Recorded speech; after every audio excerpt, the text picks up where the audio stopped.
Sziasztok! A gyerekek, a kosz és az immunrendszer a mostani téma ebbe a pár percben, és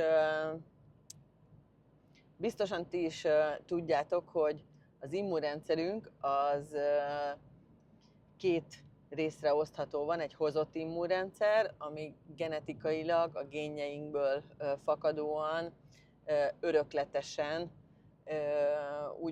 úgy mondanám, hogy megíródott, tehát az a saját immunrendszerünk, de van egy szerzett immunrendszer is, és a szerzett immunrendszer az nyilván a születésünktől, a fogantatásunk az még nem, de a születésünk pillanatától már bizony működik, mégpedig olyan módon, hogy úgy tudjuk összeszedni, az első élmény egyébként az maga a hüvei születésnél történik meg, ugye, hogy azon keresztül, a hüvelyen keresztül, ugye, amikor megszületik a baba, akkor mindenféle hasznos, úgy mondanám, anyagokat vesz föl azzal, hogy ő megszületik, és már elkezd ismerkedni ugye a külvilággal, és ez egyfajta védelmet nyújt neki, ugyanúgy, ahogy egyébként védelmet nyújt neki az, hogy az édesanyja ugye természetes táplálással,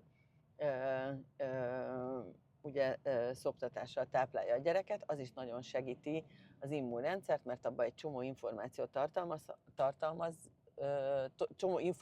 tartalmaz maga az anyatej, arról nem is beszélve, hogy rengeteg tápanyagot, és ezzel segítve a babát ahhoz, hogy jól alakuljon ki az immunrendszere.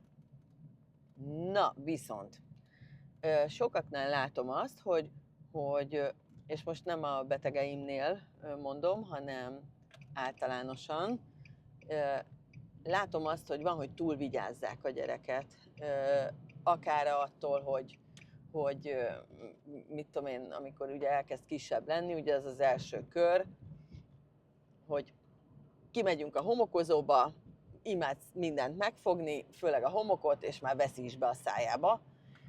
Nyilván az ember arra gondol, hogy úristen, nehogy kutyapisi, macskakaki, stb. Benyaljon, ez igaz, erre valóban kell figyelni, de alapvetően az első tapasztalatok otthon is, amikor a baba elkezd csúszni-mászni, vagy a kezébe adunk mindenféle rágókát, hogy beveszi a szájába.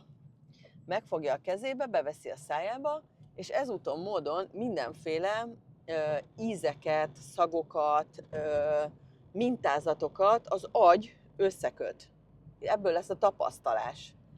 És igen, ezek a játékok, meg ilyesmik bizony tartalmaznak baktériumokat, tartalmaznak mindenféle mást is, de úgy mondanám nektek, hogy teljesen tisztán érthető legyen, hogy ezen keresztül kezd el a gyerek tanulni, ezen keresztül tapasztal az immunrendszer, és ezen keresztül kezd el ellene, hogyha az fertőzés vagy valami olyasmit jelentene a gyereknek, egyszerűen megtanulja a szervezete, hogy hogyan védekezzen ez ellen.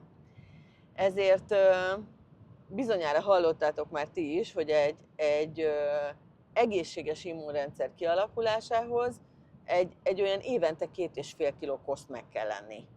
És ez tényleg így van. Tehát ne óvjátok agyon a gyereket, kérlek szépen. Jó, tehát nem kell. Ez nem azt jelenti, hogy tömnöd kell kosszal, de hagyni kell, hogy egy kicsit a maga útját járja. Az természetes, hogy amikor leülünk étkezni, megtörlöd a kezét, de ne az legyen, hogy 2 másodpercenként törlöd a kezét, és ugrasz, és úristen, állj föl, mert mire ha elestél, essél el, álljál föl, támaszkodj meg, próbálj egy kicsit teret hagyni a gyereknek ahhoz, hogy a saját immunrendszerét összeszedhesse.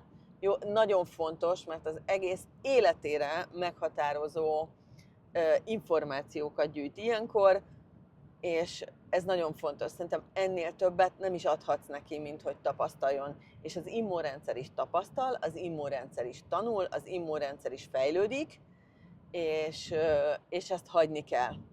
Úgyhogy sose felejtsd el, a kezével olvas, a szájával olvas, jó? Úgyhogy ezeket hagyni kell a gyereknek.